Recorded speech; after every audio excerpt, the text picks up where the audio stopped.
Dear students, आज micro economics में हम एक नया टॉपिक स्टार्ट करते हैं, मार्केट स्ट्रक्चर। सबसे पहले हम मार्केट का मीनिंग देखना चाहेंगे कि इकोनॉमिक्स में और साधारण बोलचाल की भाषा में मार्केट में क्या फ़र्क है।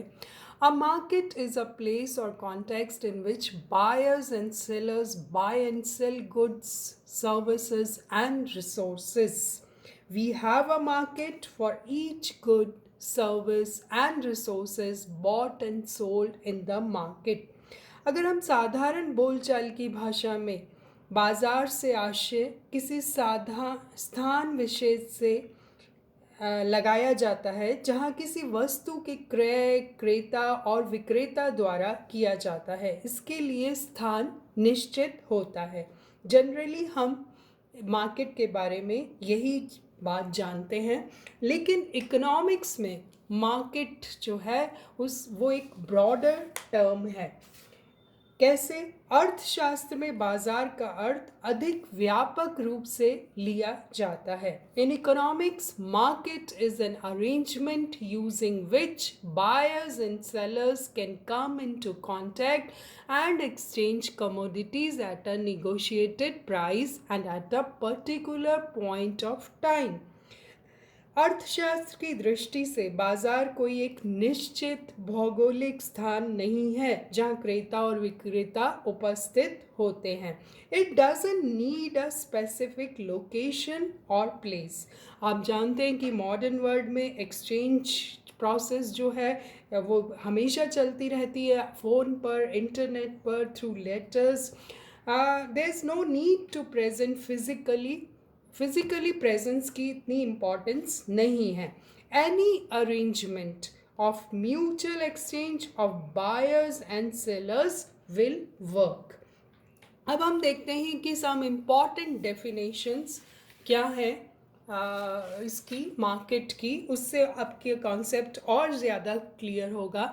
जैसा कि चैपमैन कहते हैं कि बाजार शब्द आवश्यक रूप से स्थान का बोध नहीं कराता, बल्कि वस्तु अथवा वस्तुओं तथा क्रेताओं एवं विक्रेताओं का ज्ञान कराता है, जिससे पारस्परिक स्पर्धा होती है। दोनों में पारस्परिक स्पर्धा होती है। इसी बात को एली ने इस तरह से कहा है कि बाजार का अभिप्राय किसी ऐसे क्षेत्र से होता है जिसमें किसी वस्तु का मूल्य निर्धारित करने वाली शक्तियां हमेशा कार्यशील रहती हैं। अगर हम एसेंशियल्स ऑफ मार्केट देखें, what are the essential things, क्या आवश्यक तत्व हैं या विशेषताएं हैं, तो सबसे पहले हमें कमोडिटी चाहिए। एक वस्तु का होना अति आवश्यक है। बाजार में हज़ारों वस्तुएं होती हैं जिनकी सेल परचेज चलती रहती है। वो सर्विस भी हो सकती है, वो रिसोर्स भी हो सकते हैं। दूसरी चीज़ जो ज़रूरी है वो है the existence of buyers and sellers. क्रेताओं और विक्रेताओं की उपस्थिति भी जरूरी है आपस में एक्सचेंज प्रोसेस करने के लिए। और तीसरी बात है कि it is not related to a particular place, it can be a certain region, a country और the entire world. Kota stone का प्रोडक्शन कोटा में होता है, बट उसकी मार्केट जो है वो वर्ल्ड वाइड है। Only one price should prevail for the same commodity at the same time. इससे आप समझिए कि किसी वस्तु विशेष से संबंधित बाजार में उस वस्तु की कीमत स्वतंत्र प्रतिस्पर्धा के कारण सदैव एक समान बनी रहनी चाहिए। कि प्रवृत्ति ऐसी रहती है कि उसका प्राइस एक ही होता है। ऑफ कोर्स कॉस्ट में उसके प्राइस में अंतर आता है, but this is due to the transport cost. आपको पता है एक जगह से जाने से के लिए दूसरी जगह जाने के लिए परिवहन लागतों की वजह से उसकी प्राइस में अंतर आ जाता है। तो these all are the essentials of a market. जब कमोडिटी चाहिए, बायर सेलर्स चाहिए, प्राइस चाहिए और कोई ना कोई वस्तु होती है, तभी ये transactions take place. Then we discuss about the forms of market structure.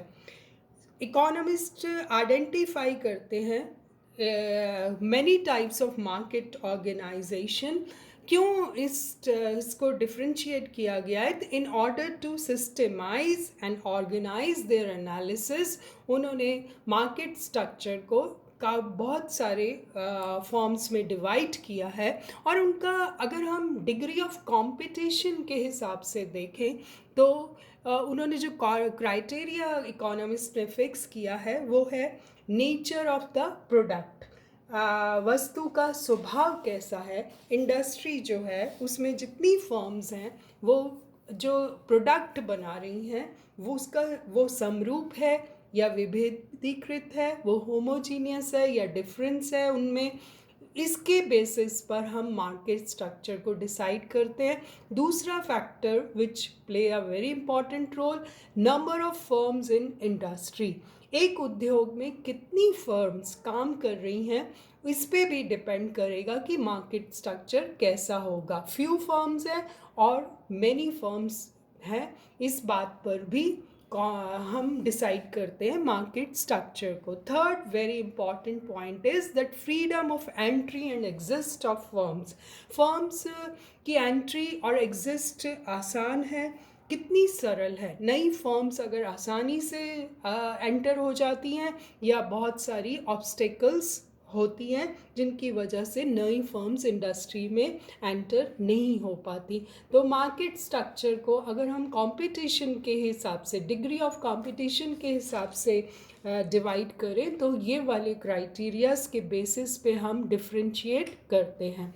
Then there are 3 major models of market structure. कौन कौन से हैं? इकोनॉमिस्ट ने जो आइडेंटिफाई किया है मार्केट ऑर्गेनाइजेशन को वो मेनली 3 मॉडल्स में डिवाइड किया है। परफेक्ट कंपटीशन जिसे पूर्ण प्रतियोगिता कहते हैं, इम्परफेक्ट कंपटीशन जिसे हम अपूर्ण प्रतियोगिता कहते हैं, और प्योर मोनोपोली जो कि एकाधिकार प्रतियोगिता है। हम आने वाले वीडियोस में इनको डिटेल में पढ़ेंगे। आगे से हम फिर इम्परफेक्ट कंपटीशन को 3 भागों में विभाजित करते हैं। मोनोपोलिस्टिक कंपटीशन, एकाधिकारी प्रतियोगिता, ओलिगोपोली अल्पाधिकार, और ड्यूलोपोली डी अल्पाधिकार। तो इस बेसिस पर हमने पूरी मार्केट स्ट्रक्चर को इन भागों में विभाजित किया है। अगर हम मार्केट स्ट्रक्चर को टाइम एलिमेंट के हिसाब से डिवाइड करें तो पहला हम देखते हैं कि मार्केट पीरियड होता है जो कि वेरी शॉर्ट पीरियड होता है। दैनिक बाज़ार में ये मार्केट पीरियड रहता है जब हम उन वस्तुओं, कौन सी वस्तुएं होती हैं जिनकी पूर्ति मांग के अनुसार घटाई और बढ़ाई नहीं जा सकती, उसको हम मार्केट पीरियड कहते हैं। अचानक से मान लीजिए डिमांड बढ़ भी जाती है तो हम उस वस्तु की पूर्ति को उसकी मांग के अनुसार घटाए बढ़ा नहीं कर सकते, उसकी पूर्ति सप्लायर जो है उसकी पूर्ति नहीं कर सकता। जैसे फॉर एग्जांपल अगर किसी वक्त किसी दिन दूध की मांग बढ़ जाती है तो सप्लायर एक लिमिट तक ही उसको बढ़ा सकता है, ज़्यादा नहीं बढ़ा सकता, उसके पास इतना टाइम नहीं होता। दूसरा जो कैटेगराइज किया है हमने वो है short period. Short period market कब होती है? जब किसी वस्तु की मांग के बढ़ने पर उत्पादक को इतना समय मिल जाए कि उस वस्तु की पूर्ति को कुछ हद तक बढ़ाया जा सकता है, तो उसे हम अल्पकालीन बाजार कहते हैं, शॉर्ट पीरियड मार्केट कहते हैं। कि कुछ हद तक सप्लायर जो है उसकी सप्लाई को बढ़ा या घटा सकता है, तो उसको हम शॉर्ट पीरियड कहते हैं। तीसरा जो क्राइटेरिया है वो है लॉन्ग पीरियड मार्केट का। लॉन्ग पीरियड मार्केट हम किसको कहते हैं? जब हम बाजार की वह स्थिति होती है जिसमें वस्तु की पूर्ति को उसकी मांग के अनुसार घटाया या बढ़ाया जा सकता है, पूर्ण समय होता है सप्लायर के पास और वो आसानी से डिमांड और सप्लाई में इक्विलिब्रियम इस्टेब्लिश कर सकता है।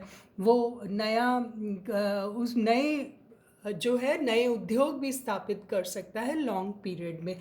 फिर हम मार्केट को वेरी लॉन्ग पीरियड में भी डिवाइड करते हैं, जो कि इसमें क्या होता है कि नई तकनीकों के प्रयोग और नए उद्योगों की स्थापना करके वस्तु की पूर्ति को स्थायी रूप से मांग के बराबर करने की कोशिश की जाती है और संभावना भी होती है, क्योंकि ये टाइम इतना लंबा होता है कि उत्पत्ति के जो साधन है, जो फैक्टर्स ऑफ प्रोडक्शन है, उनमें भी हम मूलभूत परिवर्तन कर सकते हैं। तो टाइम एलिमेंट के हिसाब से हम मार्केट स्ट्रक्चर को 4 भागों में बांटते हैं: market period, short period, long period and very long period. आने वाले वीडियोस में हम अब परफेक्ट कंपटीशन को डिस्कस करेंगे one by one. I will be explaining all the market structure. Thank you so much.